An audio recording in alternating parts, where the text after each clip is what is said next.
introduce my colleague, Congressman Chris Smith in New Jersey, who has been an incredible leader on this and so many other issues. Thank you very much. Really been a pleasure to work with you. And Speaker Pelosi, you know, 5 years ago, almost to the day, I introduced the Hong Kong Human Rights and Democracy Act. It's taken 5 years to get to this point.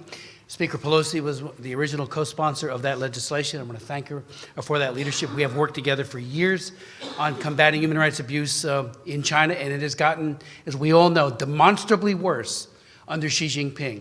His dictatorship, what he's doing to the Muslim Uyghurs is unconscionable. What he has done in the area of religious persecution, and frankly, this President, Trump, has done much on combating human trafficking in China, as well as the religious freedom issue. I wrote those laws, so I know that for a fact.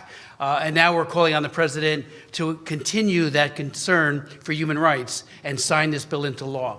You know, Xi Jinping said last month, and this is ominous, that if things don't change, if people don't cower to his dictatorship and to the jackboots of his troops, and that includes the Hong Kong police, that they will crush bodies and shatter bones.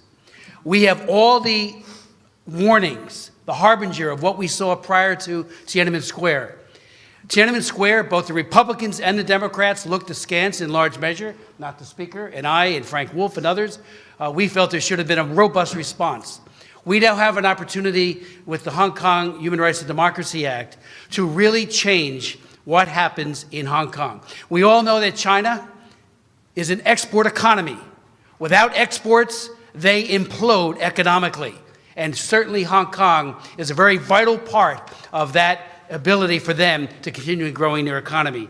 This legislation, especially the first section that directs the Secretary of State to do that review as to whether or not the special privileges that are afforded to Hong Kong continue, to me, that is the key. If they lose that because of their deterioration in respecting autonomy and human rights, fundamental human rights, I believe this will be a catastrophic blow to the economy of China. Xi Jinping should understand that. We're not kidding. We've spoken in a totally bipartisan way with this legislation, with its passage. One vote against in the U.S. House, unanimous in the United States Senate, and we're calling on the President, and I believe because he has been so right on trafficking and so right on religious freedom in China, that he will do the right thing and he will sign it.